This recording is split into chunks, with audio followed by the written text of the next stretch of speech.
खेतों में मजदूरी करने वाली एक लड़की जाती तो है मुखिया जी के खेतों में काम करने के लिए, लेकिन वहाँ कुछ और हो जाता है और वह होता है मुखिया जी के छोटे बेटे के साथ। मुखिया जी का जो छोटा बेटा है उसने भी ऐसा कदम उठाता है कि लोगों के मुख से यही बात निकल रहा था कि भाई प्यार जो होता है वास्तव में अंधा होता है, प्यार कुछ नहीं देखता। नमस्कार, प्रणाम, मैं दीपक कुमार यादव। कहानी के इस नए एपिसोड में आप सभी का बहुत बहुत स्वागत है। वीडियो को थोड़ा सा लाइक कर दीजिए और अभी तक अगर आपने इस चैनल को सब्सक्राइब नहीं किया है तो चैनल को सब्सक्राइब कर दीजिए। दोस्तों, यह कहानी है बिहार का। सत्यपाल जो कि गांव के वर्तमान मुखिया हैं, मुखिया जी भी हैं और फिर इनके पास थोड़ा ज़मीन भी है, ठीक ठाक ज़मीन है। सीज़न था, धान रोपा रहा था, बरसात का सीज़न था। होता क्या है कि लगभग पूरी खेत में जितना भी धान जहाँ रोपना था वो धान रोपा जा चुका था। और चूँकि जो खेत था इनके घर से लगभग 4 किलोमीटर हट के था, आसपास में कोई घर नहीं था। एक खेत का जो एरिया होता है, जैसे कि आप पीछे देख पा रहे होंगे, तो एक जिसको चौड़ भी लोग कहते हैं, तो वहाँ धान रोपाना था। धान लगभग पूरी तरीके से रोपा जा चुका था, लेकिन महज 1 कट्ठा में धान बच गया था रोपना। वो भी इसलिए कि उस दिन बीज कम गया था। अब उतना छोड़ा भी जा सकता था, लेकिन चूँकि खेत के बीच में ही घट गया था, तो कल होके धान रोपना था। अब क्या होता है कि मुखिया जी के जो मैनेजर थे, जो इस सब चीज़ को देखते थे, खेती बाड़ी जो करवाते थे, उनका तबीयत ख़राब हो जाता है, बुखार लग जाता है बहुत तेज़ बुखार लग जाता है। और ज़्यादा रोपना भी नहीं है, महज 1 कट्ठा रोपना है। बस एक मज़दूर जाएगा, एक जन जाएगा और फिर रोप देगा। तो मुखिया जी का जो छोटा बेटा है वो कोटा में रह के पढ़ाई करता है। वो 10-15 दिन की छुट्टी में घर आया हुआ था, और जब घर आया हुआ था तो ये कहता है कि ऐसा है कि मैं ही चला जाता हूँ, क्योंकि इसी बहाने हम खेत भी देख लेंगे, क्योंकि उसको 2-3 दिन में रिटर्न भी जाना था कोटा। इतना दिन से खेत में काम हो रहा था, लेकिन वो देखने नहीं आया था। लेकिन सोचता है कि आज थोड़ा सा बचा हुआ है, हम ही चले जाएंगे, बहुत होगा तो 2-3 घंटा का काम है वहाँ। वो जो धान का जो बिरार होता है, जो बिच्चा होता है, बीज, उसको ये बोरा में डाल के और अपने बुलेट के पीछे बांध लेता है और फिर खेत में निकल जाता है। खेत में जब ये जाता है तो देखता है कि जिसको धान रोपना है, जो मज़दूर है, वह एक लड़की है। और बिल्कुल जो लड़की है वो 22 से 23 साल की लड़की है, रंग पूरा श्यामला है। और उस लड़की को देख के ये जो अमन है, इसके मन में एक बात तो डाउट क्लियर हो गया था कि भाई सुंदरता होने के लिए रंग का होना कोई ज़रूरी नहीं है। जहाँ पढ़ता था कोटा में, वहाँ भी बहुत लड़कियों को देखा था, लेकिन इस लड़की में इसको ऐसा बहुत ख़ास बात नज़र आता है कि भाई रंग सांवला है, और सांवला इतना सुंदर, गजब। कुछ समय तक तो देखने लगता है, क्योंकि ये उस लड़की को नहीं पहचानता था, क्योंकि जो लड़की है पहचानती थी। तो वो कहती है कि बीज जो है उसको बाहर निकाल दीजिए। ये अमन जो है जो बीज को बाहर निकालता है, और ऐसे ही अपना बुलेट पर बैठ के डबल स्टैंड में बुलेट को लगा लेता है, उसे बैठ जाता है, देख रहा होता है। लड़की धान रोप रही है, सलवार और सूट लड़की पहन रखी थी। महज अभी आधा घंटा ही हुआ था तो बूंदाबूंदी होने लगता है, थोड़ा सा बारिश होने लगता है।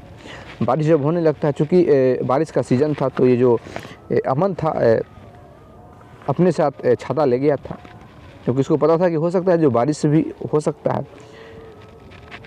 तो छाता निकाल लेता है और छाता के नीचे आ जाता है। हल्का हल्का बारिश हो रहा है, तो लड़की, चूँकि बारिश हो रहा है और लड़की रोप ही रही थी। महज 10 से 15 मिनट जब बूंदाबूंदी बारिश होता है, इतने में ही लड़की का जो कपड़ा था वो थोड़ा सा भीग गया था, थोड़ा सा। लेकिन जैसे ही 10-15 मिनट होता है, बहुत तेज़ बारिश चली आती है, और इतनी तेज़ बारिश कि वहाँ वो टिक नहीं सकती थी, रोप नहीं सकती थी। वो क्या करती है कि खेत से बाहर निकलती है, और खेत से बाहर निकलने के बाद चारों ओर देखती तो पता चलता है कि कुछ दूर पे एक पेड़ है, छोटा सा पेड़ है। शायद उसमें वो बच ना पाए, लेकिन कोशिश तो होता है। तो लड़की जो है वो उस ओर जाती है। तो अमन कहता है कि ऐसा है कि इसी छाते में चले आओ, लड़की कहती है कि नहीं नहीं ठीक है, हम पेड़ के पास चले जाते हैं। तो अमन जो है आगे बढ़ता है और फिर कहता है कि नहीं नहीं इसी में आ जाओ, अब पेड़ बचा नहीं पाएगा, बहुत छोटा पेड़ है। और छतरी जो है उस लड़की पे लगा देता है और ख़ुद भी उस छतरी के अंदर चला आता है। चूँकि बारिश इतना तेज़ था कि महज 2 मिनट में जो लड़की थी वो पूरी तरीके से भीग चुकी थी। बारिश हो ही रहा था, सुनसान जगह और कोई नहीं है, क्योंकि लगभग सभी का जो धान रोपने का प्रक्रिया था वो पूरा हो गया था और इसका भी पूरा रोपा जा चुका था। बस एक छोटा सा बच गया था थोड़ा सा, तो इसको लिए रोपने के लिए गया हुआ था। बारिश इतना तेज़ है कि 10 से 15 मीटर के बाद कुछ दिखाई नहीं दे रहा है। लड़की छाते के अंदर है, अमन भी छाते में है। थोड़ा समय तक रुकने के बाद लड़की को थोड़ा थोड़ा ठंड लग रहा था, और ठंड इसलिए लग रहा था क्योंकि छाते में तो लड़की थी लेकिन साइड से लड़की भींगी ही जा रही थी, क्योंकि लड़की तो पूरी तरीके से इसमें जो धान रोपा जाता है तो पूरा तरीके से शरीर में माटी लग जाता है, कीचड़ लग जाता है। और अमन जो है पूरा बढ़िया सा एक शॉर्ट पैंट पहन रखा था, अगर थोड़ा भी हम करीब जाते हैं तो ये कीचड़ है जो उसको लग जाएगा। तो फिर वो डिस्टेंस मेंटेन कर रही थी और जिसके कारण वो थोड़ी भीगी ही जा रही थी।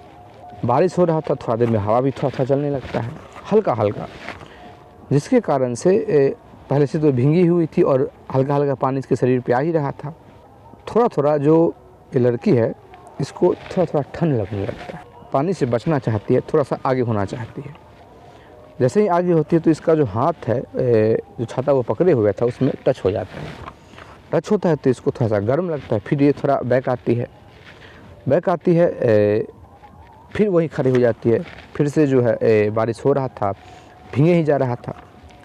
अब क्या होता है कि थोड़ा देर बाद फिर से सटती है तो थोड़ा वहाँ गर्मी जो है, गर्मी का महसूस होता है, इसको टेम्परेचर लगता है उसका, क्योंकि लड़का तो भीगा नहीं था, अमन था, ये भीगा नहीं था। जब हाथ सटता है फिर से तो लड़की पीछे नहीं आती है, हाथ सटाए रखती है। अब ऐसा हो गया था कि लड़की को ठंड लगने लगा था, लड़की का जो दांत है, दांत से आवाज़ निकलने लगा था क्योंकि हवा तेज़ हो गया था। अमन भी इस चीज़ को समझता था कि इसको ठंड लग रहा है, लेकिन किया भी कुछ नहीं जा सकता था। उपाय वही था कि एक ही छाता में दोनों हैं।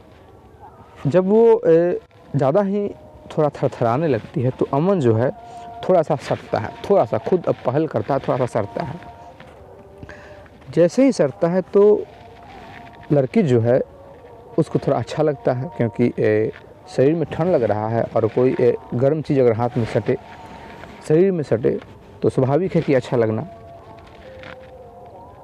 लड़की अपना सर जो है नीचे कर लेती है। जिस ओर से हवा आ रहा था अमन जो है उस ओर खड़ा हो जाता है। जब खड़ा हो जाता है तो थोड़ा लड़की को थोड़ा अच्छा लगता है, थोड़ा जो हवा कम लगने लगता है। लेकिन होता है ना कि आदमी को अगर ठंडा लगे या गर्मी लगे तो बर्दाश्त तो कर लेता है, लेकिन जहाँ भी उसको थोड़ा सा सहारा मिलता है तो शरीर जो है वो और खोजने लगता है, और सहारा खोजने लगता है। जैसे आपको ठंड लग रहा हो तो आप पूरी तरीके से ठंड को झेल लेंगे, लेकिन ठंड में अगर आपको लगता है कि यहाँ हम बच सकते हैं तो फिर शरीर चाहता है कि हम पूरी तरीके से सेफ हो। तो चूँकि हवा को रुक चुका था तो ये अब लड़की छिप रही थी कि पूरी तरीके से थोड़ा भी शरीर में हवा न लगे, जिसके कारण क्या होता है कि लड़की इधर उधर होने के चक्कर में सट जाती है पूरी तरीके से। और सट जाती है, ऐसा सटती है कि लड़की जो है अमन के कलेजे में छाती से अपने कान को सटा देती है। जब कान को सटाती है तो उसको बहुत अच्छा लगता है। हवा, चूँकि पूरी तरीके से हवा अमन रोक रहा था, अमन भीगा नहीं था तो इसको तो हवा अच्छा लग रहा था, लेकिन चूँकि ये भीग चुकी थी तो इसको ठंड लगने लगा था।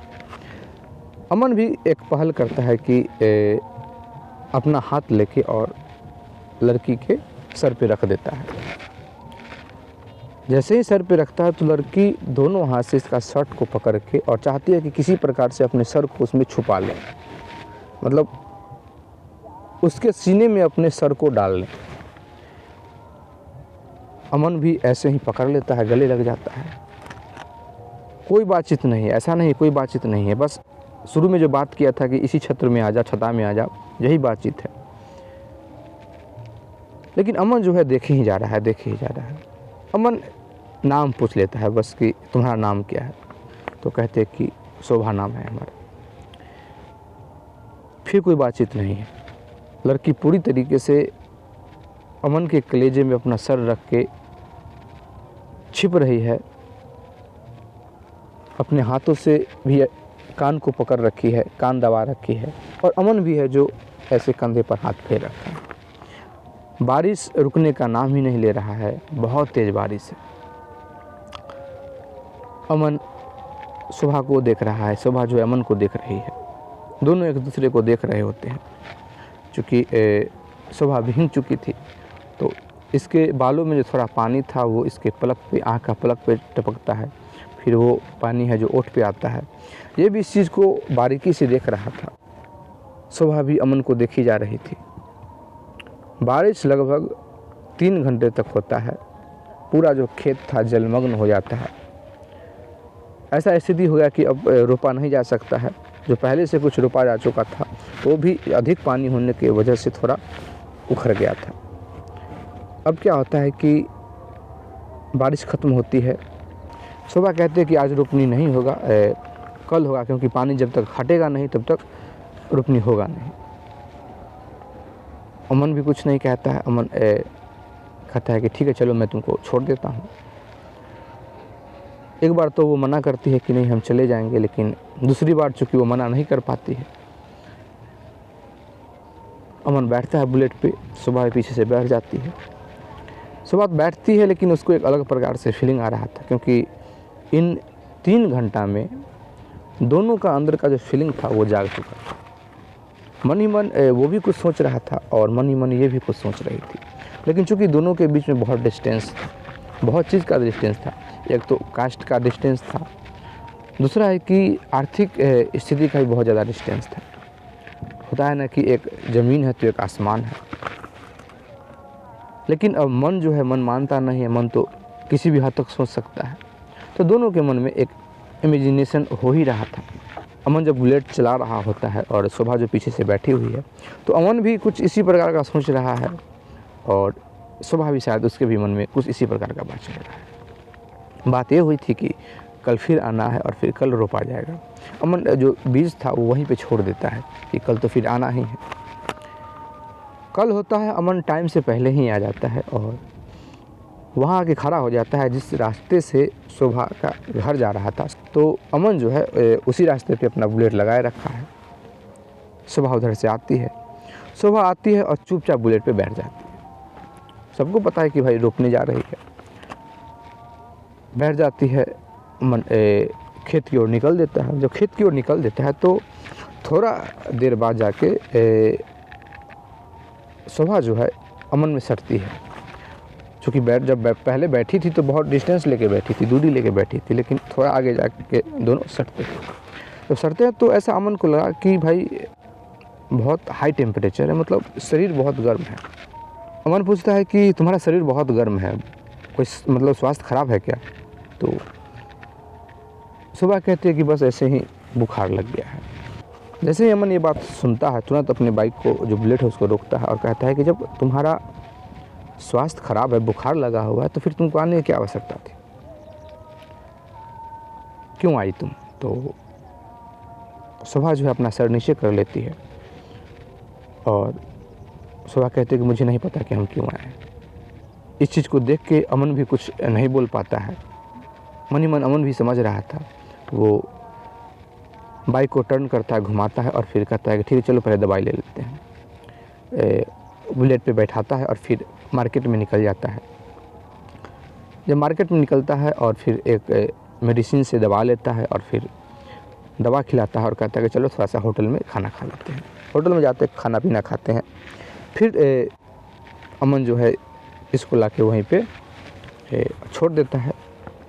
सुबह जो घर चली जाती है और अमन जाता है घर पे और ये कहता है कि पानी अभी भी नहीं निकला है और आज भी रोपनी नहीं होगा, शायद कल हो। क्योंकि अमन को 2 दिन बाद कोटा फिर वापस जाना था, टिकट इसका हो चुका था। लेकिन साथ में तो खाना पीना खाता है, लेकिन कोई ऐसा बस देख के ही दोनों अंदाज़ा लगा रहे थे कि हम दोनों के बीच में शायद कुछ है, कुछ लगाव है, लेकिन कोई बातचीत नहीं। इस मैटर पे कोई बातचीत ही नहीं हुआ था दोनों का। अमन ये भी नहीं बताया था कि मुझे जाना है यहाँ से। अब क्या होता है कि अमन जो है कल होके शोभा का जो घर था, जिस रास्ते में था, उस रास्ते में कई चक्कर लगाता है। इसको पता ही नहीं था कि आखिर शोभा का घर कहाँ है। बस ये तो रास्ते पे छोड़ देता था, वो अंदर पगडंडी से बहुत अंदर जाके उसका घर होता था। अब क्या होता है कि शोभा जब देखती है कि बुलेट की आवाज़ सुनती है तो वो भी दरवाजे पे बाहर निकलती है, लेकिन तब तक देखती है कि बुलेट जो है वो क्रॉस हो चुका है, निकल चुका है। अमन को मिलता नहीं है कि भाई आखिर शोभा का घर कहाँ है। अमन घर चला आता है और कल होके फिर कुटरा के लिए निकल जाता है। और इधर जो शोभा है हर रोज़ इंतज़ार करती है कि शायद अमन आएगा बुलेट लेके, शायद वो आएगा बुलेट से आएगा। जब भी ऐसा कोई बाइक का, मोटरसाइकिल का आवाज़ सुबह सुनती है तो बाहर निकल के आती है देखने के लिए कि शायद वही हो, क्योंकि अमन तो जा चुका था। और उधर अमन का भी कुछ स्थिति ठीक नहीं था, वो भी कुछ इसी प्रकार का सोच रहा था। अब क्या होता है कि सुबह को बर्दाश्त नहीं होता है कि आखिर वो आ नहीं रहा है, कोई खबर नहीं है, तो वो अमन के घर पे आता है पैसा मांगने के बहाने कि हमने काम किया है उसका पैसा, चूँकि काम ठीक से नहीं हुआ था। लेकिन सभी जानते थे कि भाई काम नहीं हुआ, लेकिन एक दिन ये पूरा समय वहाँ दी है, फिर पैसा तो कुछ बनता ही है। तो वहाँ सीधे ये जो शोभा है अमन के माँ के पास पहुँचती है और कहती है कि माँ जी पैसा जो हम धान रोपे हैं उसका पैसा। तो वो बोली अमन की माँ की धान तो रोपाया ही नहीं, उतना तो बचा ही हुआ है। तो शोभा बोलती है कि हमने आधा समय तक रोपा है, फिर बारिश हो गया था, तो आधा समय का ही पैसा दे दीजिए। अमन की माँ कहती है कि ठीक है, एक बार हम अमन से पूछ लेते हैं कि उसने पैसा तुमको दिया है या ना दिया है। शोभा भी कहती है कि ठीक है, पूछ लीजिए। चूँकि ये तो गई थी पता लगाने ही, पैसा मांगने नहीं गई थी, पता लगाने गई थी कि आखिर वो है कहाँ। फिर शोभा को इतना अंदाज़ा हो गया था कि अमन जो है बाहर जहाँ पढ़ता है रह के, वहाँ वो चला गया है। अब क्या होता है कि अमन की माँ कॉल धराती है और कहती है कि जो लड़की धान रोपने गई थी वो पैसा के लिए आई हुई है, क्या तुमने पैसा उसको दे दिया है, या कितना पैसा बनेगा उसका। अमन कहता है कि ठीक है, उसको तुम फ़ोन दो। अमन कहता है हेलो। शोभा आवाज़ सुनती है, बस जी बोलती है, जी बोलती है। उसके बाद अमन बोलते चला जाता है, बोलते चला जाता है कुछ कुछ, ये कुछ बोल ही नहीं रही है, कोई जवाब ही नहीं दे रही। थोड़ी देर बाद अमन की माँ मोबाइल मांग लेती है कि ठीक है लाल मोबाइल दे दो, मोबाइल दे दो। मोबाइल उसके पास चला जाता है। फिर अमन कहता है कि ठीक है, उसको पैसा दे दो। तो आधा पैसा जो है वो शोभा को दे दिया जाता है। शोभा पैसा लेके घर चली आती है। चूँकि ये जो बोल नहीं रही थी तो कुछ कर नहीं रही थी, बस नंबर याद कर रही थी। ये नंबर याद कर लेती है, घर आती है, 1-2 घंटा बाद कॉल करती है। जब कॉल करती है तो अमन के पास नया नंबर से कॉल जाता है। अमन हेलो करता है, हेलो करता है तो इधर से कोई जवाब ही नहीं आ रहा, कोई जवाब ही नहीं आ रहा है। कुछ समय तक हेलो हेलो बहुत पूछने के बाद शोभा को बर्दाश्त नहीं होता है और फिर ये रोने लगती है। जैसे ये रोने लगती है तो फिर अमन को समझने में देर नहीं लगता है कि कोई और नहीं है, ये शोभा ही है। अमन को भी थोड़ा रोना आ जाता है, दोनों रोने लगते हैं फ़ोन पे और फिर दोनों इतना बात करते हैं और अपना दिल का जो एक एक फीलिंग्स था, शुरू से जो किसके मन में क्या बात उठा, क्या सोचा, हर एक बात दोनों कर लेते हैं।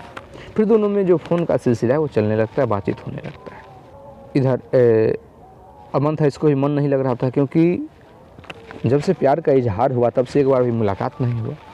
अमन क्या करता है कि अपनी माँ को कॉल करता है कि मुझे आज बुखार लग गया है। फिर यहाँ से कहा जा कि दवा ले लो। फिर कल भी कहता है कि फिर से बुखार लग गया, परसों फिर से बुखार लग गया। लगातार जब 4 दिन तक आ जाता है कि मुझे बुखार लग गया, तो माँ कहती है कि तुम घर चले आओ, फिर से यहाँ इलाज करा लेना, उसके बाद फिर जाना। पढ़ाई ज़रूरी है, लेकिन जब स्वास्थ्य ही ठीक नहीं रहेगा, शरीर ही नहीं रहेगा, तो फिर पढ़ाई से क्या मतलब है। अमन घर चला आता है। जब अमन घर चला आता है तो एक दिन दोनों मार्केट में मिलते हैं। मार्केट में मिलते, खाना वाना खाते हैं और फिर खूब बातचीत होता है। अचानक से एक दिन शोभा जो है कॉल करती है और कहती है कि आज रात पापा आए थे और माँ से कह रहे थे कि शोभा के लिए एक बहुत अच्छा लड़का मिल गया है और शादी हम 10 से 15 दिन के अंदर ही कर देंगे, क्योंकि अगर हम लेट करते हैं तो लड़का शायद हाथ से पिछल सकता है।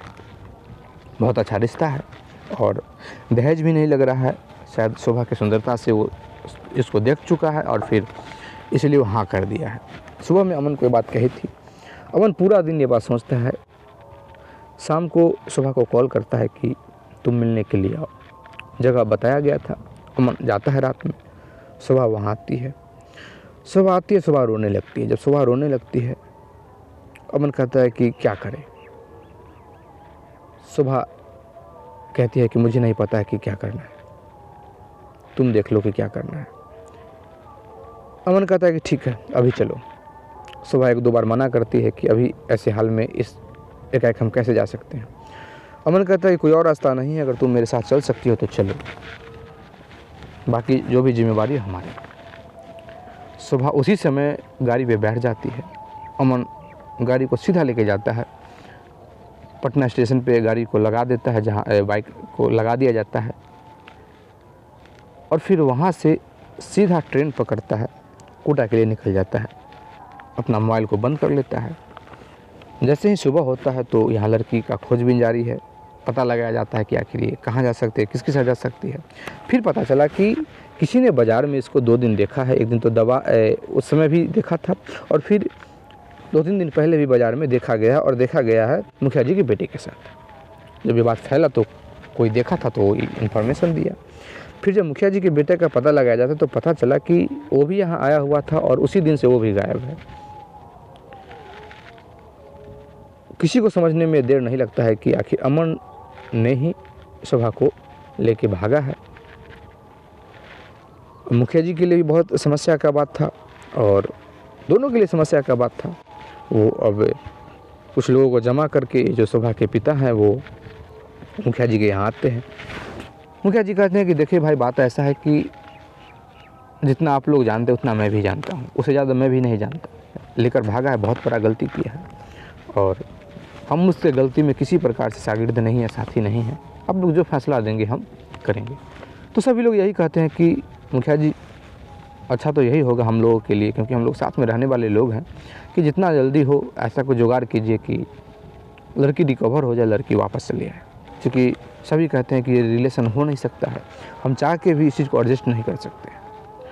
मुखिया जी भी कहते हैं कि बात भी ऐसा है कि अगर कास्ट सेम रहता तो कोई दिक्कत नहीं था। शोभा के भी पिता कहते हैं कि अगर कास्ट सेम रहता तो कोई दिक्कत नहीं होता, लेकिन हमारा भी समाज है, सबका एक समाज है, तो समाज इस चीज़ का इजाज़त नहीं दे रहा है। मुखिया जी क्या करते हैं कि अमन के पास जो ATM कार्ड था उसको बंद करा देते हैं, क्योंकि उसका मोबाइल ऑफ था और इतना मुखिया जी को पता हो गया था कि आखिर वो कोटा में ही है, लेकिन वहाँ नहीं है जहाँ पहले रहता था। वहाँ फ़ोन से बात किया जाता है तो पता चला कि अमन तो यहाँ आया नहीं है, कहीं अलग रहा, लेकिन कोटा में ही रह रहा है, क्योंकि बैंक से जो पैसा निकाला जा रहा था तो कोटा का ही लोकेशन था। पैसा जब बंद हो जाता है, अमन को पता चल जाता है कि मेरे पास अब पैसा नहीं है, पैसा हम नहीं निकाल सकते हैं। वो क्या करता है कि उसका एक मौसेरा भाई था जो कि पटना में रह के पढ़ता था, फ्लैट लिए हुए था। अमन उसको कॉल करता है, पूरा बात समझाता है, क्योंकि दोनों भाई भी था और दोनों दोस्त भी था। वो कहता है कि ठीक है, तुम चुपचाप यहाँ लेके चले आओ, जो भी होगा यहाँ किसी प्रकार का तुमको समस्या नहीं होगा, तुम जितना दिन रहना चाहो यहाँ तुम रह सकते हो, कोई जानेगा भी नहीं। उसका बात मान के अमन जो है शोभा को लेके पटना चलाता है, उसके रूम में रहने लगता है। लेकिन इसका जो मौसेरा भाई है, इससे गलती हो जाता है कि वो बात ही बात में, क्योंकि घर पे चर्चा हो रहा था कि देखो ऐसा ऐसा है, दूसरी कास्ट की लड़की को लेके अमन भाग गया है, दोनों फरार है, इसकी मासी घर में बात कर रही थी। इसका जो मौसेरा भाई, इसके मुंह से निकल जाता है कि मुझे पता है कि वो कहाँ है, वो मेरे पास है। ऐसे ही इसको भी लगा था कि शायद ये सपोर्ट करेगी। वो तुरंत अपनी बहन को बता देती है। अमन की माँ जो है वो मुखिया जी को ये बात बता देती है। फिर देर नहीं लगता है, सीधा इसके रूम पे पहुंचा जाता है। उस वक्त संजोग बस अमन जो था घर पे नहीं था, रूम पे नहीं था, कुछ सामान बाहर लाने गया था और तुरंत कितना भी रोती चीखती चिल्लाती है, लेकिन शोभा को लेके ये लोग चले आते हैं और फिर शोभा के माँ बाप के हाथों में सौंप देते हैं। आनन फानन में शोभा के जो पिता हैं ये एक लड़का ठीक करते हैं, सभी लोग ठीक करता है एक लड़का का एज बहुत ज़्यादा होता है, पहले से शादीशुदा है, 2 बच्चे हैं उसका। अमन जब रूम में आता है देखता है कि शोभा है नहीं, तो इसका मौसेरा जो भाई है ये सारा बात बता देता है कि ऐसा ऐसा बात हुआ।